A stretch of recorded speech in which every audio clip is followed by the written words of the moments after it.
With the next iPhone launch right around the corner, I think it's a good time to look back and see where it all started. Tearing down the original iPhone that was released in 2007, over 10 years ago. Do you feel old yet? In this video, I'll show how to replace the screen and the battery and see how much different it is on the inside from the more recent iPhones. It did survive my durability test, so let's see if it survives a teardown.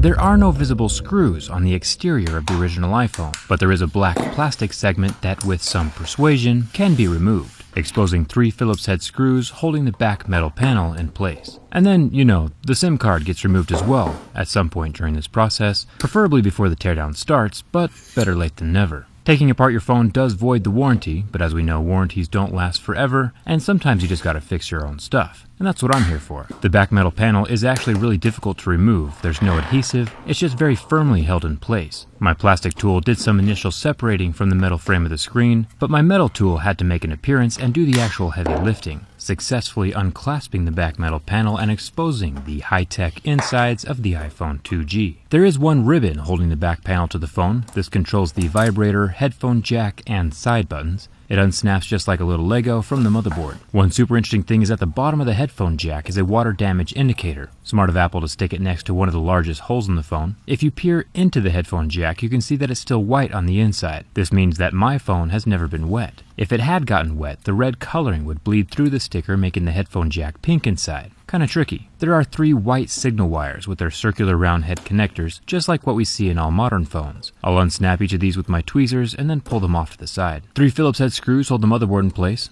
It was nice of Apple not to use any proprietary screws to hold this original iPhone together. I wish they had continued that trend. Their recent phones contain proprietary screws, which make it a little bit harder to take apart. On the back of the motherboard, there are several connectors. 3 of them are the Lego-style ribbon cables that we see in modern phones today, and one is the longer latch-style connector, which HTC loves to use in all of their phones. The most unfortunate part of repairing an original iPhone, though, is the battery. It is soldered onto the motherboard and cannot be replaced without soldering skills, which puts a battery replacement beyond the reach of the average person. I'm pretty sure Apple changed this with the next version of their iPhone, the iPhone 3G, but I'll have to take that one apart to be sure. This motherboard holds a whopping 8 gigabytes of total internal storage. The OnePlus 5 Android phone released earlier this year has 8 gigs of RAM. Phones have come a long way in the last 10 years. Well, Android phones anyway. The iPhone 7 putters along with just 2 gigabytes of RAM. Speaking of 2, the camera on the original iPhone has 2 whole megapixels of photo quality, no flash, and no optical image stabilization. The first phone that implemented optical image stabilization was actually a Windows phone, the Lumia 920, in 2012. Android phones like the LG G2 followed the year after in 2013, and then Apple caught up in 2014, implementing OIS in just one of their phones, the iPhone 6 Plus. Now, the screen of this phone isn't too bad to remove. It's pretty similar to the iPhone 4, with 10 screws all around that outside edge. All of these screws are the same size, except for the bottom 2, but it's still good practice to lay the screws out in such a way that you remember where they go when it's time to put the iPhone back together. Once all 10 of these screws are out, the front silver metal frame lifts away from the screen. The actual screen removal is pretty tricky during this part. There is an adhesive layer under the black top and bottom sections of the glass, so I'm using a razor blade to slice through that while trying not to crack the glass at the same time. If your glass is already cracked, you won't have to be as careful as I am. I'll link replacement screens and other parts in the video description like always. Once that adhesive is cut, there are a series of clasps on both sides of the screen that need to be lifted up, allowing the display to separate from the rest of the phone. I find a razor blade to be super effective with this part, and then the whole display pulls through the frame. Since I'm going to attempt to put my phone back together again, I'm being very careful with these little ribbons. They can tear like paper, rendering the display useless. The loudspeaker is at the bottom of the phone, and now that we have all the major components removed, it's time to see if it works when I put it back together. I'll tuck the screen ribbons through the frame first, remembering that these kink and tear easily. Once the screen is mostly in place, I'll position that home button back where I found it.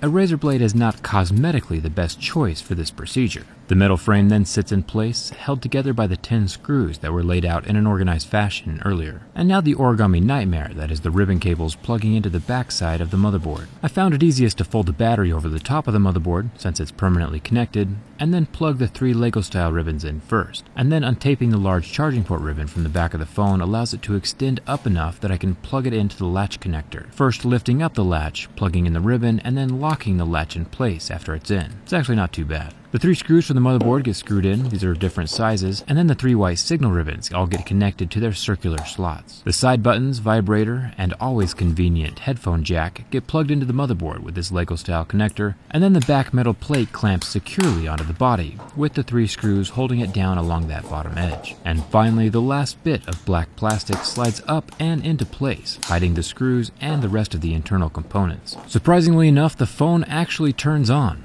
Thumbs up for that. I've taken apart every single other iPhone on this channel, besides the 3G, so if you're into seeing technology from the inside, you should grab some popcorn and settle in. The iPhone 8 will get the same durability and teardown treatment as soon as it's released, so make sure you're subscribed so you don't miss it.